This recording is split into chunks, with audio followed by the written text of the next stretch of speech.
Adesso via, dai, tiriamo fuori gli acquari che... Allora, qui siamo di fronte a un dubbio amletico, nel senso, volete allestirli qua gli acquari? O vogliamo vedere come fare poi a casa? La sabbia è già lavata,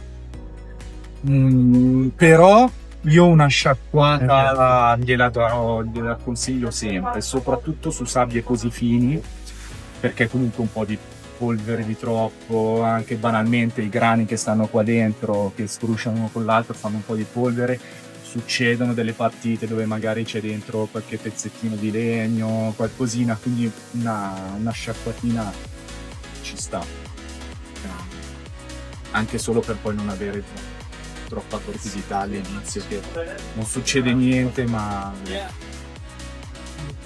dà fastidio magari. Quindi una sciacquatina alla sabbia sì. Avete a disposizione veramente poco spazio. Questa cosa non esce chiara. Io sto cercando, quando faccio questo genere di eventi, chiamiamoli così, di chiacchierate, cerco sempre di spingere a fare questi kit con acquari grossi, 80 cm, che cominciare con un acquario così piccolo è complicato. Per fortuna voi siete già piuttosto rodati, quindi andiamo bene. Quello che viene da sé è che qua dentro fare un allestimento, proprio perché ho poco spazio, non è così banale. Se voglio fare un allestimento fatto bene qui dentro, ho due possibilità. Una che è quella di oggi, che cioè lavoriamo con pochissimo materiale e poi lavoriamo tanto con le piante. Le piante saranno poi quelle che mi danno i volumi, mi danno i colori, zone d'ombra, zone più accese, e che mi permettono proprio con la loro crescita di tenere. Nulla vi vieta, se siete già molto bravi, di dire no, io qui dentro voglio fare un hardscape bellissimo con 200 kg di roccia, io ve lo sconsiglio, proprio così. No, non perché dubito delle vostre capacità, ma perché poi portare avanti un acquario di quel tipo lì diventa impegnativo. Allora, sabbia, partiamo dal fondo. La sabbia, come dicevamo, una sciacquatina ed è pronta. Nel kit di oggi è stata scelta una sabbia molto fine come granometria. È una sabbia estremamente naturale come colore, quindi questo molto bello, perché poi la resa che mi dà in acqua è proprio quella di un fondo, zona paludosa di un lago, comunque un fiume a scorrimento molto lento. E questo colore ambrato qua è anche abbastanza paraculo, passato in termine tecnico, nel senso che si vede poco lo sfondo. Quindi secondo me è un'ottima sabbia. La cosa importante nella riproduzione delle piante è una cosa importante. Quanto a metterne, anche qui è relativo alla granometria della sabbia. Se io a livello puramente teorico decido di fare un acquario gigantesco con i ciottoli, posso farli anche a 1 metro, tanto l'acqua sotto gira, velocitata comunque, non ci faccio crescere le piante. Quindi, visto che il nostro obiettivo è far crescere le piante, usiamo una granometria piccolina, però dobbiamo fare attenzione al fatto che più è fine la granometria, più nel tempo tenderà a compattarsi e schiacciarsi, soprattutto se non sono bravo a piantumare in maniera importante per mettere alle radici delle piante di lavorarmi questo fondo. Quindi succede che nel tempo si compatta e addirittura si possono formare delle zone ossiche dove si formano delle colonie di batteri che invece mi danno fastidio.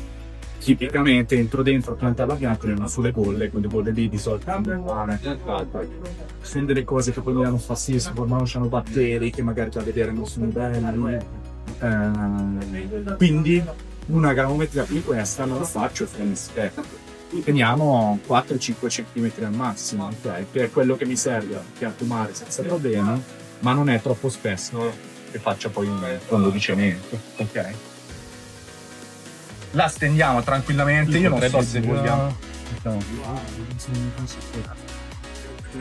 Secondo me una cosa così, posso anche usarlo tutto volendo, ma come ve lo giro? Lo lascio così. una quantità di sabbia come questa, di fondo come questo, che è già sufficiente. Non tutta quasi, sì, poi tanto quando andrai a fare i cambi, soprattutto all'inizio, aspirerai anche un po' di sabbia, quindi averne magari un pochettino da reintegrare. Oggi facciamo Super easy, cioè non stiamo a pensare a fare un nuovo spazio, fare profonditari, fare di cose. Prendiamo i materiali che abbiamo a disposizione e iniziamo a giocare, cioè vediamo di dargli un pochettino di senso, se si riesce, se si può, se no poi, e di pensare molto semplicemente,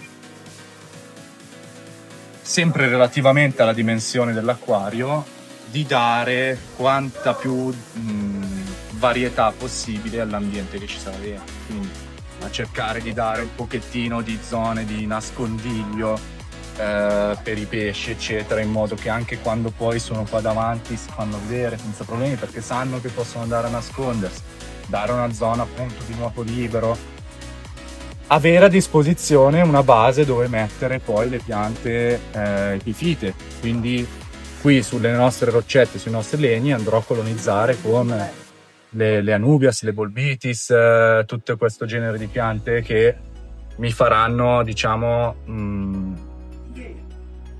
la zona più densa, se vogliamo, della parte piantumata del nostro acquario. E veramente, cioè, io non mi azzarderei a fare cose, a pensare ad aquascaping o cose particolari. Magari uno cerca di nascondere un po' il taglio del legno, ma poi comunque tutto questo lo si fa con le piante. C'è il taglio del legno, però il legno mi piace come l'ho messo, c'è il taglio, chi se ne frega, ci metto davanti una pianta e non lo vedrò mai più. Secondo me in un acquario come questo è quello che mi serve, cioè non mi serve di più. Poi niente vi vieta, trovo in negozio un legno bellissimo che ci cade proprio bene, lo faccio cadere da fuori e ci metto anche delle piante esterne, però per cominciare per oggi questo secondo me è quello che fa, non ho necessità di fare altro. Si posiziona il filtro dove sono più comodo in base a dove ho le prese, dove sarò più comodo poi a lavorarci eccetera eccetera.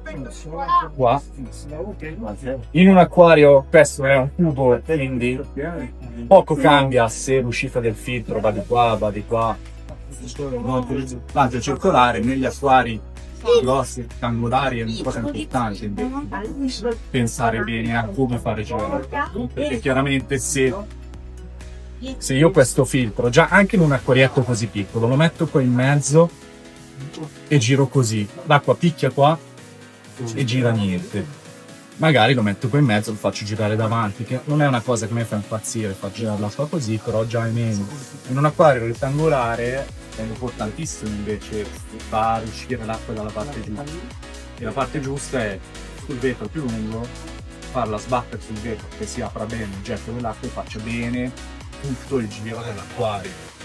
Quindi anche lì pensare a posizionare le mie rocce, i miei legni e quindi di conseguenza tutto quello che poi verrà come piante, in modo da lasciare libera l'acqua di fare tutto il giro dell'acquario. Questa è una cosa importante, perché poi, come dicevo prima, le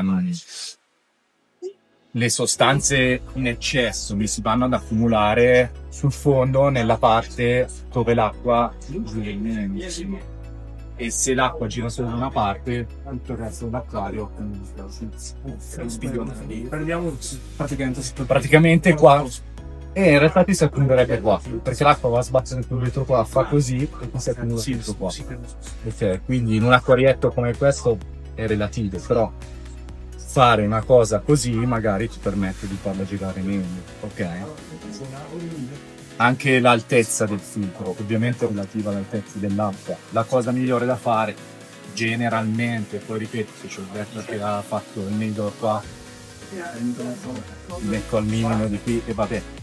ma generalmente cercare di fare nuove zone su superficie dell'acqua, perché l'acqua deve scammare in alta e non c'è bisogno di fare pescare, devo venire a filo e leggermente sopra, l'importante è che la superficie dell'acqua si muove. Ripeto, generalmente, poi se ho tutti i pesci che vivono qui e che si riproducono qui, magari do fastidio, trovo un altro sistema. E la lampada, anche qui, un acquarietto come questo, dove la metto, va bene, dove siete comodi, a me piace metterla qua dietro, ha il suo supporto. E la nostra lampadina la mettiamo, mettetela dove volete, però vedete che già così io ho la lampadina che mi copre bene con l'acquario. Chiaro che se la metto una pianta qua farà fatica, metto più o meno centrale, la lunghezza mi copre bene tutto il mio acquario e sono tranquillo. Se devo mettere il riscaldatore, lo metto di fianco al filtro dove gira l'acqua, prende l'acqua e vende il scalo. Le piante, arriviamo finalmente alle piante, che è la cosa più divertente. Di piante ce n'è un'infinità di varietà, tipologie, colore, forme, dimensioni e crescita. Io le imparerete come lo facendo, le sapete già, siete già sportissimi, non lo so. Oggi per il kit abbiamo deciso di muoverci fondamentalmente su piante a stelo e su delle criptoporine.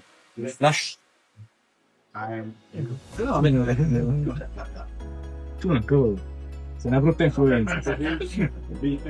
La scelta non è proprio casuale di questo genere di piante qua. Perché? Perché nel far partire un acquario io ho bisogno che anche le piante facciano il loro mestiere. E devo, come dicevo prima, devo far lavorare sia il fondo che l'acqua proprio. Devo trasformare questa cosa qua, che per adesso non è in un ecosistema, passatemi il termine, o comunque in qualcosa che mi riproduca un ecosistema naturale. Okay? Quindi ho bisogno che le mie piante portino ossigeno nel fondo, portino l'acqua nel fondo e inizino a utilizzare le sostanze che ci sono nell'acqua. Quindi la scelta di avere le piante a stelo e le criptoporine è fatta proprio in questo senso qua. Perché? La criptoporina è una pianta che fa proprio un apparato radicale estremamente importante, chiaramente in relazione alle sue dimensioni, ma fa proprio un pane come fosse dei vasi. Appunto, criptoporina, l'obiettivo criptoporina è un acquario che a mio modo di vedere funziona bene, è che fra un anno decido di cambiare l'allestimento, tiro sulle criptoporine, viene su tutto il fondo quadrato insieme. Appunto, secondo me è successa la cosa giusta. Dove le posiziono nel nostro caso? Una criptoporina come questa, sapete già, ma io mi ripeto che così perdiamo altro tempo, e togliere bene tutto il materiale per la coltivazione, non ci serve assolutamente un acquario. Qui dentro ci sono tante piantine, quindi le divido per benino, e le criptoporine me le pianto magari nella zona qua davanti, in questo caso dell'allestimento qua, qui davanti, in modo che poi vadano bene, poi loro scalonano, colonizzano. Quando sono troppi tiro via le scalone e sono questo. Un'accortezza sulle criptoporine, a volte succede che si sciolgono completamente, è una cosa più che normale.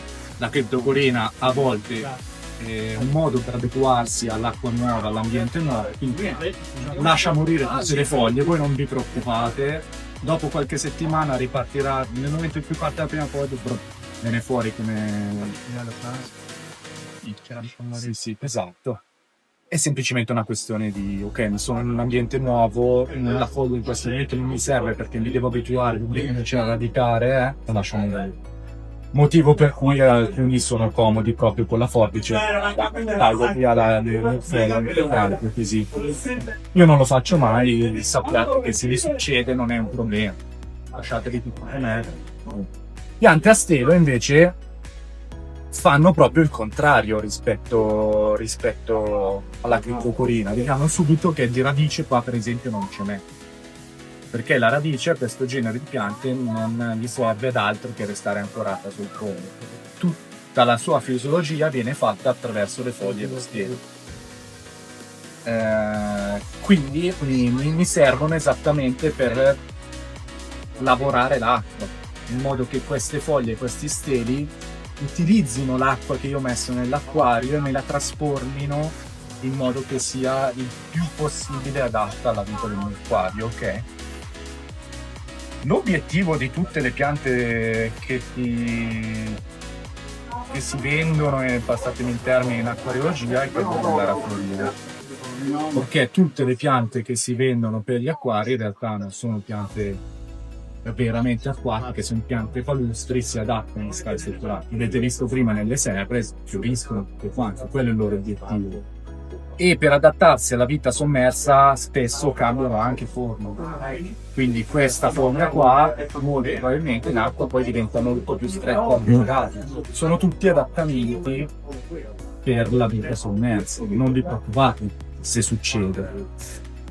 Le piante a stelo nel vostro caso le posizioneremo più o meno nella zona, nel retro dell'acqua, dietro al nostro allestimento, anche perché poi cosa succede? Proprio per questa loro necessità di andare a fiorire, uscire dall'acqua, le piante a stelo crescono all'interno. Quindi io dovrò potarle queste piante. E per una questione prettamente estetica, se io le piantassi qua davanti, a parte che mi vanno a coprire tutto l'acquario, vedo solo loro e vabbè, ma poi nel momento in cui taglio io vedo la parte che ho tagliato, ok? Non è bellissima. Poi ridesco, cioè, se invece le pianto qua dietro, ho le mie criptocorine qui davanti, qua sul legno delle rocce ho messo degli anubias, delle bucepalandre, ho fatto densità. Qui dietro le mie piante a stelo, nel momento in cui sono troppo alte e le poto, vado a tagliarle dietro. Io non vedo quello che ho tagliato da davanti, vedo solo i classici belli che poi ripianto, l'acquario è sempre bello pettinato, ok? Una cazzatina così. Avete a disposizione 3 varietà di piante, anzi 4, hanno tutte lo stesso comportamento fondamentalmente nella crescita, quindi non vi preoccupate tanto della posizione dove la mettete, anche perché lo spazio questo è, quindi mettetele a vostro gusto, molto, molto semplicemente. Mischiate io preferisco mischiarle, mi piace di più avere le specie mischiate, cioè invece chi preferisce avere i mazzetti separati, quella è puramente questione estetica vostra, non vi preoccupate. Per concludere, appunto, la cosa importante da ricordarsi è batteri, fare cambi e mettere le mani là. Questo è quello che serve per fare un acquario fatto bene. Poi succederanno 1000 imprevisti, 1000 cose, fate riferimento a negozianti. Io vi consiglio spassionatamente di mettermi con me, a meno che non siano pagine verificate come le pagine delle associazioni, dell'IT, delle CAP, eccetera, dove trovo determinate competenze. Per il resto andiamo dai negozianti, che è la cosa più importante. Ultima cosa, il legno da spurgare ci sta. Questo genere di legni qua spurgano molto poco anche da nuovi, diciamo, passatemi il termine.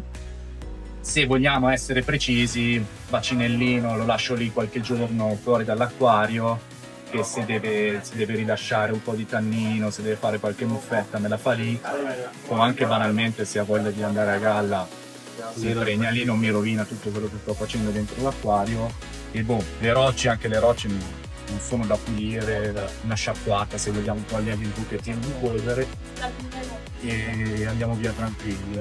Sì, le stelo basta veramente, cioè nel momento in cui tu la metti dentro, metti l'acqua e lei sta lì, sei a posto. Ecco, conviene farlo con l'acquario a secco, chiaramente, perché è più comodo. Quando poi avremo dentro l'acqua, non voglio lasciarla qua che mi si brucia subito.